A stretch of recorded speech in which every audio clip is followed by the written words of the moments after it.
Hello students, कैसे हो आप लोग। आई होप आप लोग बहुत ही अच्छे होंगे और पढ़ाई भी कर रहे होंगे। चलिए, तो रिवीजन कर रहे हैं कि नहीं? रिवीजन करना है, ठीक है।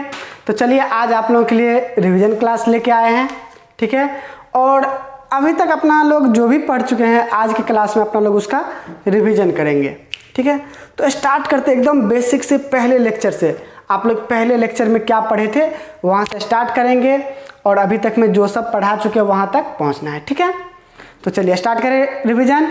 चलिए, तो देखिए, अगर आपको याद हो तो सबसे पहला क्लास में अपना लोग पढ़े थे मैटर के बारे में, ठीक है ना।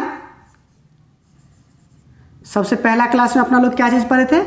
मैटर के बारे में, कि मैटर क्या होता है। नहीं तो क्या होता है मैटर? मैटर बोला जाता है किसको?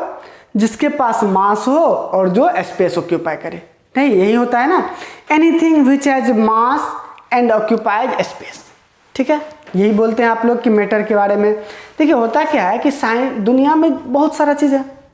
बेंच है, डेस्क है, टेबल है, चेयर है, प्लांट है, एनिमल है, अर्थ है, ढेर सारा और भी प्लानेट है, रिवर है, ये सब बहुत कुछ है। तो इन सब चीज़ों को साइंटिस्ट ने क्या नाम दे दिया? एक कॉमन नाम दे दिया सबके लिए, ठीक है। वो नाम क्या है? मैटर। तो आपके दिमाग में आ रहा होगा कि सर, साइंटिस्ट इन सब के लिए कॉमन नाम ही क्यों दिए, एक ही नाम क्यों दिए, सबको मैटर ही क्यों बोल दिए? नहीं, आपके दिमाग में आ रहा होगा ना। यस, तो देखिए, क्यों नाम दिए मैटर, सबके लिए एक ही नाम मैटर क्यों पड़ा सबका?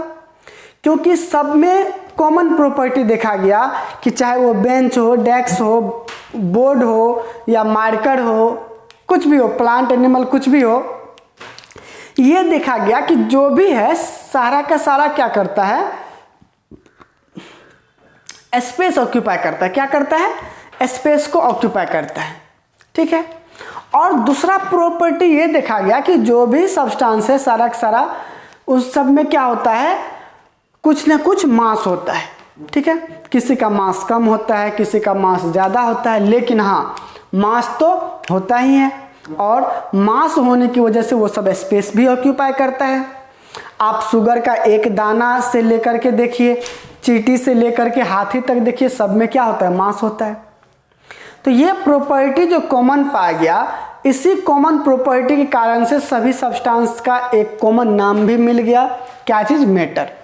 तो मैटर को अपना लोग डिफाइन कैसे करते हैं? Anything which occupies space and has मास, ठीक है। चलिए, उसके बाद अपना लोग क्या किए कि मैटर को क्लासिफाई करना शुरू कर दिए, ठीक है। देखिए, अपना लोग जो क्लासिफिकेशन पढ़ रहे हैं मैटर का, फिजिकल क्लासिफिकेशन, केमिकल क्लासिफिकेशन, क्या पढ़ रहे हैं बताइए? मैटर का जो अपना लोग क्लासिफिकेशन पढ़ रहे हैं, कौन सा? एक तो फिजिकल क्लासिफिकेशन, ठीक ना, और दूसरा पढ़ रहे हैं अपना लोग केमिकल क्लासिफिकेशन। ध्यान दीजिए, आप लोग पूरा नाम तो आपके नोट्स में लिखा हुआ ही है। एक फिजिकल क्लासिफिकेशन और दूसरा केमिकल क्लासिफिकेशन। तो फिजिकल क्लासिफिकेशन में अपना लोग क्या करते हैं? मैटर को बांटते हैं किसमें? सॉलिड में, फिर लिक्विड में और गैस में। यही ना, याद है कि नहीं आपको? चलिए, अभी तो याद आ रहा होगा।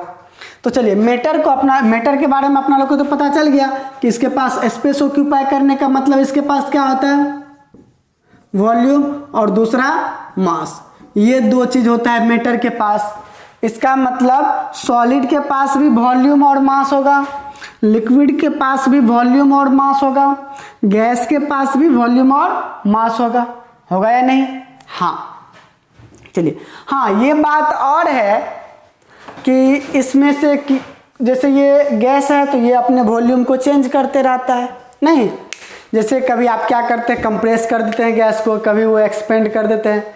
जैसे आप बैलून में क्या करते हैं? हवा भरते हैं तो क्या होता है? बैलून फूल जाता है, एक्सपेंड हो जाता है। नहीं, या आप देखे होंगे घर में जो एलपीजी सिलेंडर होता है तो उसके अंदर क्या होता है? गैस भरा हुआ रहता है, ठीक है। और जैसे वो गैस आप क्या कीजिएगा, कभी खुराफाती दिमाग नहीं लगाइएगा कि उसको पिन दे करके उसमें से गैस बाहर निकाल रहे हैं एलपीजी, ऐसा नहीं कीजिएगा। लेकिन अगर कभी कभार ऐसा होता है तो क्या होगा? वो गैस पूरे रूम में फैल जाएगा। फैलेगा कि नहीं? मतलब गैस क्या होता है? गैस को जितना जगह मिले वो उतना जगह में एक्सपेंड हो जाता है। नहीं, उसको आप जितना जगह दीजिएगा उतना जगह में वो एक्सपेंड हो जाएगा। मान लीजिए आपके पास एक छोटा सा कंटेनर है उसमें गैस भरा हुआ है तो उतना ही कंटेनर में रहेगा, लेकिन आप उसमें से बाहर निकाल दीजिए तो वो पूरे रूम में फैल जाएगा। ठीक है, तो गैस क्या होता है, अपना वॉल्यूम चेंज कर सकता है, वॉल्यूम घटा भी सकता है, वॉल्यूम बढ़ा भी सकता है। और ये आपको हम एक एक्सपेरिमेंट से बताए थे, याद है वो एक्सपेरिमेंट क्या किए थे? उसमें अपना लोग एक इंजेक्शन वाला वो सिरिंज लिए थे नहीं, और उसमें अपना लोग क्या किए थे, ऐसे करके ऐसे आगे से बंद कर दिए थे। ठीक, फिर इसमें अपना लोग पिस्टन लगाए हुए थे और इस पिस्टन को बाहर निकाले हुए थे और यहाँ पर अपना लोग ऐसे करके, ठीक है, और अंदर में क्या कर दिए थे कि इस पिस्टन को बाहर निकाल करके अपना लोग अंदर में बैलून को फोड़ करके उस बैलून का इसी पिस्टन के बराबर यहाँ पे बैलून बना करके उसमें गैस भर के इस पिस्टन के अंदर, इंजेक्शन के अंदर डाल दिए थे, किए थे, याद है? और जब अपना लोग इधर से पिस्टन को दबाए थे, यहाँ पे क्लोज है, यहाँ पे क्लोज है, तो दबाए थे तो अंदर में जब प्रेशर लगा था तो क्या हुआ था, ये बैलून कंप्रेस हो गया था। क्या हुआ था? ये बैलून कंप्रेस हो गया था। तो आप देखे होंगे कि ऐसा हो गया था, याद है आपको? ऐसा देखिए, यहाँ पे ध्यान दीजिएगा, जैसे ये तो बंद ही है, ऐसे ये बंद है और ये अंदर में ये छोटा हो गया था। अभी देखिए क्या होता, जैसे ही आप इधर से प्रेशर लगाए थे तो ये क्या हो गया था, बैलून छोटा हो गया था। इसका मतलब इस पे प्रेशर लगने की वजह से चारों साइड से प्रेशर लगा जिसकी वजह से ये क्या हो गया, बैलून ये छोटा हो गया था। ठीक है, और इसके अंदर में क्या था, गैस पार्टिकल था, यही था ना, गैस पार्टिकल। तो होता क्या है, ध्यान दीजिए, यहाँ पे कॉन्सेप्ट क्या है कि गैस का पार्टिकल क्या होता है, बहुत दूर दूर होता है। ठीक है, तो जैसे ही आप इधर से बाहर से दबाते हैं तो ये पार्टिकल क्या होता है, नज़दीक नज़दीक हो जाता है। ठीक है, तो कम वॉल्यूम में आ जाता है जिसकी वजह से ये कंप्रेस हो जाता है। तो ज़्यादा दिमाग नहीं लगाना, बस गैस क्या होता है, कंप्रेस हो जाता है। क्यों? क्योंकि इसमें पार्टिकल बहुत दूर दूर होता है। समझ गए बात को? चलिए, तो आप ये समझ गए कि यहाँ पर गैस का वॉल्यूम चेंज करता है। किसका वॉल्यूम चेंज करता है? गैस का वॉल्यूम चेंज करता है। ध्यान रहे कि सॉलिड और लिक्विड का वॉल्यूम चेंज नहीं करता है। सॉलिड और लिक्विड का वॉल्यूम चेंज नहीं करता है। वॉल्यूम चेंज किसका करता है? सिर्फ और सिर्फ गैस का। ठीक है, अगर वहीं पे बात आए किसका, शेप का, शेप का, कि शेप किसका किसका चेंज होता है, तो शेप जो है लिक्विड और गैस का चेंज होता है। किसका? लिक्विड और गैस का चेंज होता है। समझे बात? शेप किसका चेंज होता है? लिक्विड और गैस का। ठीक ना? अब वॉल्यूम किसका चेंज होता है? सिर्फ और सिर्फ गैस का। याद है आपको ये बात? तो चलिए, आप सॉलिड के बारे में क्या जानते हैं कि सॉलिड का ना तो वॉल्यूम चेंज होता है और ना ही शेप चेंज होता है। लिक्विड के बारे में क्या जानते हैं आप कि इसमें शेप चेंज होता है लेकिन वॉल्यूम चेंज नहीं होता है। गैस के बारे में क्या जानते हैं कि इसमें शेप और वॉल्यूम दोनों चेंज हो जाता है। तो देखिए, याद करने का बहुत सिंपल सा तरीका है, इसमें कुछ भी चेंज नहीं होता है। कहने का मतलब कि ना शेप चेंज होता है ना वॉल्यूम चेंज होता है। गैस में दोनों चेंज हो जाता है और लिक्विड में शेप चेंज होता है और वॉल्यूम चेंज नहीं होता है। सिंपल है याद करने का तरीका। चलिए, उसके बाद अपना लोग केमिकल क्लासिफिकेशन किए थे। क्या किए थे? Chemical classification. इसमें अपना लोग क्या किए थे कि मैटर को बांटे थे किसमें? एक तो प्योर सब्सटेंस में, ठीक है, किसमें? आप अपने नोट्स में देखिए, प्योर सब्सटेंस में, और दूसरा इम्प्योर सब्सटेंस में। किसमें? इम्प्योर सब्सटेंस में। ठीक है, देखिए एक बात और आपको बता दूं कि प्योर सब्सटेंस को सिंपली हम सब्सटेंस भी बोलते हैं और इम्प्योर सब्सटेंस को अपना लोग मिक्सचर बोलते हैं। क्या बोलते हैं? मिक्सचर। ठीक है, अब एक बात और, ये जो प्योर सब्सटेंस है ये क्या होता है? ये मेड अप होता है, बना होता है only one kind of particle से। क्या बोले कि सॉरी, प्योर सब्सटेंस में कोई मिलावट नहीं होता है, ये एक ही तरह के पार्टिकल से बना होता है। नाम में भी देखिए प्योर लगा हुआ है, तो ये क्या होता है? प्योर सब्सटेंस सिर्फ और सिर्फ एक ही तरह के पार्टिकल से मिलकर के बना होता है। ठीक है, जैसे अगर आप पूछिएगा कि सर प्योर सब्सटेंस का कुछ एग्जाम्पल बताइए तो आपको बोलेंगे देखिए शुगर क्या है? प्योर सब्सटेंस है। आपको बोलेंगे क्या कि देखिए सॉल्ट, सॉल्ट भी प्योर सब्सटेंस है, वाटर भी प्योर सब्सटेंस है। हाँ, वाटर इस सब में कुछ मिला हुआ बाहरी चीज़ ना हो तब। ऐसा नहीं कि बाहर से कुछ मिला दीजिएगा बोलिएगा सर ये तो प्योर है ही नहीं, ऐसा नहीं। मतलब अपने पास शुगर रहे, सिर्फ और सिर्फ शुगर ही रहे तो वो प्योर है। सॉल्ट रहे तो सिर्फ और सिर्फ एक ही तरह का सॉल्ट हो, सॉल्ट भी बहुत टाइप का होता है तो एक ही तरह का सॉल्ट भी प्योर होता है। वाटर प्योर होता है अगर वाटर में कुछ मिला हुआ नहीं हो तब, समझे। उसी तरह देखिए, सिंपली आप ये याद रखिए ना कि सर सिंपल कैसे याद रखिए, तो देखिए जितना भी एलिमेंट होता है प्लस कंपाउंड होता है वो सारा का सारा प्योर सब्सटेंस होता है। ऐसे आप याद रख सकते हैं क्या चीज़, कि जितना भी एलिमेंट है और कंपाउंड है वो सारा का सारा क्या है, प्योर सब्सटेंस है। आपको तो एलिमेंट का नाम याद है कि भूल गए? आपको तो 20 तक नाम भी याद करवाए थे, याद है? जैसे देख लीजिए, hydrogen, helium, lithium, beryllium, boron, carbon, nitrogen, oxygen, fluorine, neon, sodium, magnesium, aluminium.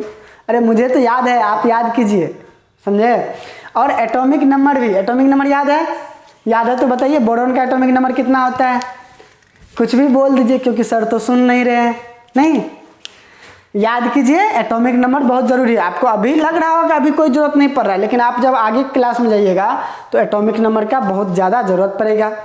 हाँ, आगे क्लास में आप ये भी समझ पाइएगा कि आखिर ये एटॉमिक नंबर होता क्या है। अभी तो बस आपको रटवा रहे हैं कि एटॉमिक नंबर जैसे हाइड्रोजन का 1 होता है, हीलियम का 2 होता है, अभी आप रट रहे हैं। लेकिन जब आगे क्लास में जाइएगा मुझे लगता है 8th में ही आपको पता चल जाएगा कि एटॉमिक नंबर होता क्या है, ठीक है। तो चलिए वैसे आपको बता दें कि देखिए होता क्या एटॉमिक नंबर, ये एटम होता है ना, तो एटम के अंदर में प्रोटॉन होता है। देखिए एटम बना हुआ होता है इलेक्ट्रॉन, प्रोटॉन और न्यूट्रॉन से मिलकर के, ठीक है। तो उसी में ये एक होता है, एक पार्टिकल होता है जिसका नाम होता है प्रोटॉन, ठीक है। वही प्रोटॉन एटम में जितना होगा ना उसी के नंबर को अपना लोग एटॉमिक नंबर बोल देते हैं। अभी तो दिमाग में कुछ गया नहीं होगा, नहीं गया तो और भी अच्छी बात है, आगे क्लास में सीखिएगा, ठीक है। चलिए, तो एलिमेंट और कंपाउंड के बारे में आपको पता है, ठीक है। एलिमेंट का आप नाम याद किए होंगे, कंपाउंड का भी नाम याद किए होंगे, नहीं। जैसे मान लीजिए आपको अगर वाटर का फॉर्मूला पूछ दे जो कि फेमस है, तो आप क्या बोलिएगा, H2O। ये किसका फॉर्मूला है, वाटर का। वहीं पर आपको पूछ दे, अगर आपको नहीं याद है तो साइड में आप लिख लीजिए वाटर का फॉर्मूला ये, ठीक है। उसी तरह आपसे पूछे कि कार्बन डाइऑक्साइड का फॉर्मूला क्या होता है, तो आप क्या बोलिएगा, CO2। नहीं, आपको पूछे बताइए घर में जो आप नमक खाते हैं उसका फॉर्मूला क्या होता है, तो आप बोलिएगा NaCl, कॉमन सॉल्ट बोलते हैं इसको, ठीक ना।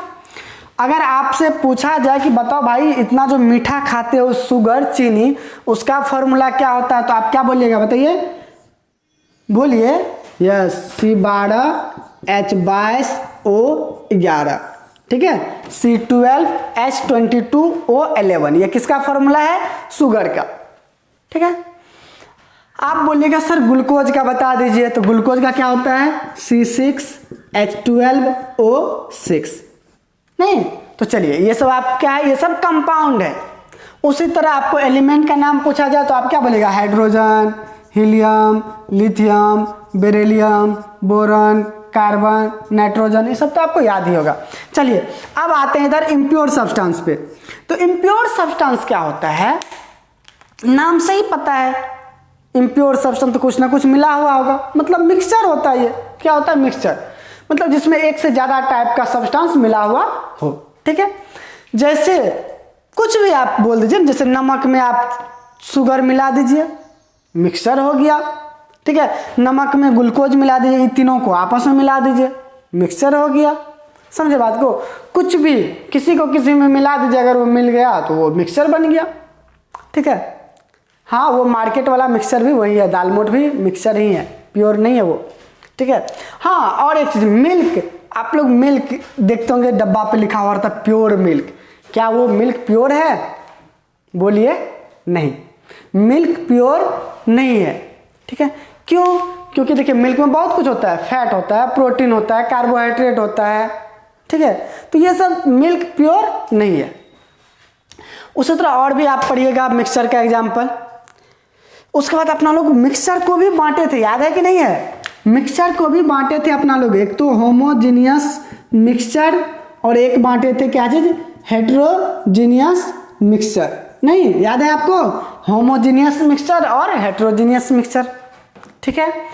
ये दोनों भी नाम से क्लियर है। होमो का मतलब होता है यूनिफॉर्म, मतलब ऐसा मिक्सचर, ध्यान दीजिए होमोजेनियस मिक्सचर आपको बता रहे हैं, ठीक है, ऐसा मिक्सचर जिसमें उसका जो कंपोनेंट है जिससे वो मिक्सचर मिलके बना हुआ है वो यूनिफॉर्मली मिक्स्ड हो, समझे। जैसे पानी में अगर आप शुगर डाल दीजिएगा तो वो शुगर क्या होता है, पूरे पानी में यूनिफॉर्मली मिक्स्ड होता है, तो उसको अपना लोग बोलेंगे होमोजेनियस मिक्सचर। तो सर हेट्रोजेनियस मिक्सचर बताइए, पानी में आप बालू डाल दीजिए, सेंड डाल दीजिए, मिट्टी डाल दीजिए, हेट्रोजेनियस मिक्सचर हो जाएगा। क्यों?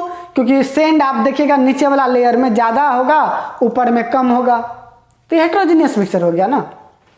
चलिए, तो आपको ये सब पता चल गया। तो अब ये बेसिक केमिस्ट्री में आपको इतना ही बताए थे, ठीक है। उसके बाद अपना लोग स्टार्ट किए थे फिजिकल एंड केमिकल चेंज। क्या चीज स्टार्ट किए थे? Physical and chemical change. हाँ, ये फिजिकल चेंज और केमिकल चेंज है। ऐसा नहीं कि आप लोग बोलेगा फिजिकल क्लासिफिकेशन केमिकल क्लासिफिकेशन, ऐसा नहीं है। ये क्या है? फिजिकल चेंज केमिकल चेंज, ठीक है। तो चलिए आप फिजिकल चेंज और केमिकल चेंज के बारे में आपको बता देते हैं, तब तक नोट्स को उल्टा के पढ़िए।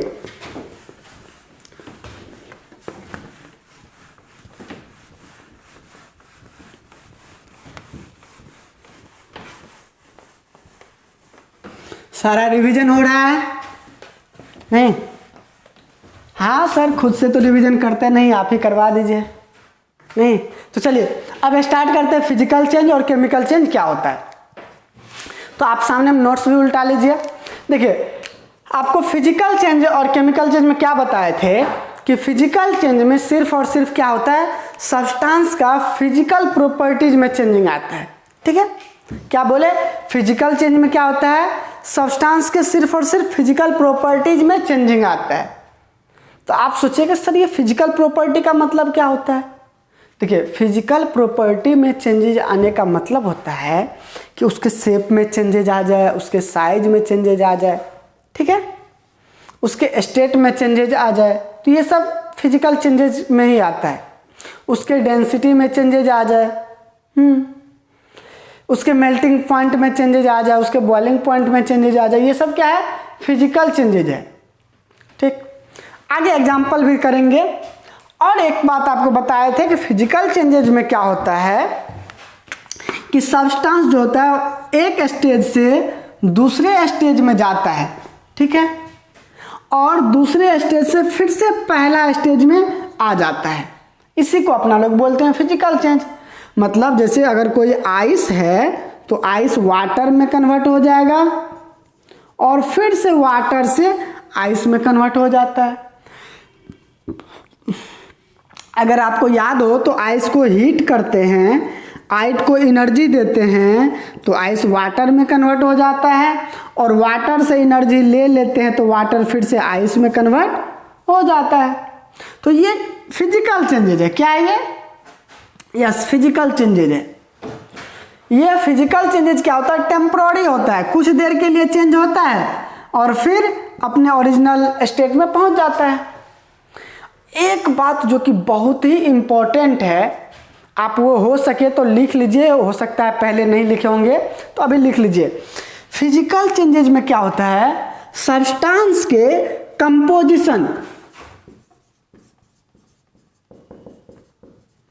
कंपोजिशन में कोई चेंजेज नहीं आता है। समझे बात को? फिजिकल चेंजेज में सब्सटेंस के कंपोजिशन में कोई चेंजेज नहीं आता है। कहने का मतलब अगर आप देखिएगा तो इस आइस का भी फॉर्मूला आपको H2O ही मिलेगा, और वाटर का फॉर्मूला तो आप जानते ही हैं H2O। अगर आप हायर क्लास में जाइएगा तो आपको ये पता चलेगा कि यहाँ पर ये 1:8 रेशियो में होता है, ये भी 1:8 रेशियो में होता है, ठीक है। अगर आप ऐसे छोड़िए, 1:8 को आप भूल जाइए, गलती से लिख दिए, सोचिए ऐसा, ठीक है। देखिए यहाँ पे हाइड्रोजन क्या गो है, 2 गो, ऑक्सीजन क्या गो, 1 गो, तो ऐसे आप समझिए 2:1, 2 हाइड्रोजन 1 ऑक्सीजन। यहाँ पर भी क्या होगा, 2 हाइड्रोजन 1 ऑक्सीजन, 1 वाटर मॉलिक्यूल में इतना रहता है, ऐसा आप समझिए।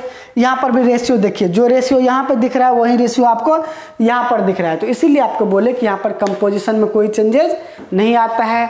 दूसरा बात, ये एक स्टेट से दूसरे में जाता है तो फिर से पहला वाला में आ जाता है, ओरिजिनल वाला में आ जाता है। इसका मतलब ये टेम्पोररी होता है, और ये रिवर्स भी आ गया तो मतलब ये रिवर्सिबल होता है। जनरली बोल सकते हैं, हमेशा नहीं। जैसे आप पेपर को फाड़िएगा तो उसको आप रिवर्स नहीं कर सकते हैं। तो कुछ कुछ फिजिकल चेंजेज है जो कि रिवर्स नहीं होता है, लेकिन जनरली ये रिवर्सिबल होता है।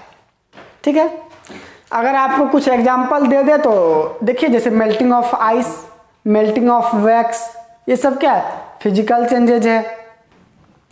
उसके बाद बल्ब का जलना, ये क्या है, फिजिकल चेंजेज है। नहीं, पंखा का घूमना क्या है, फिजिकल चेंजेज है। तो ये सब फिजिकल चेंजेज का एग्जांपल है। चलिए अब केमिकल चेंजेज देख लेते हैं, इसको भी शॉर्टकट में आप देख लीजिए। केमिकल चेंजेज क्या होता है कि ऐसा चेंजेज जो एक बार हो जाए, जैसे मान लीजिए इसमें ऐसा कोई चेंजेज हो जाए जिसके कारण जो फिर से रिवर्स नहीं हो, तो उसको बोलते हैं केमिकल चेंजेज। ठीक है, मतलब केमिकल चेंज परमानेंट होता है, एक बार अगर वो चेंजेज आ गया सब्सटेंस में तो वो फिर से रिवर्स नहीं हो, ऐसा ही चेंजेज को हम केमिकल चेंजेज बोलते हैं। जैसे मान लीजिए कुछ, जैसे पेपर है उसको बर्न कर दीजिए तो क्या हो गया, ये केमिकल चेंजेज हो गया। क्यों? क्योंकि बर्न कीजिएगा तो वो जो बना नया चीज, राख जो बना, उसका प्रॉपर्टी कुछ और है, इसका प्रॉपर्टी कुछ और है। मतलब यहाँ पर क्या होता है, प्रॉपर्टी कंप्लीटली डिफरेंट ही हो जाता है। किसमें? केमिकल चेंजेज में। सब्सटेंस जो एक बार बन गया वही बना हुआ रह गया, मतलब वो रिवर्स नहीं होता है किसी भी फिजिकल मेथड के द्वारा। तो ये होता है केमिकल चेंजेज। ठीक है, और अगर आपके पास आपको और भी कुछ प्रॉब्लम है तो आप पूछिए, फिर वो आपको नेक्स्ट लेक्चर में बता देंगे। ठीक है, तो चलिए आज के लिए बस इतना ही। आई होप आपको ये रिवीजन जो आप आज करवाया गया तो आपको समझ में आया होगा, और खुद से भी आप नोट्स पढ़िए, क्वेश्चन बनाइए। ठीक है, चलिए आज के लिए बस इतना ही।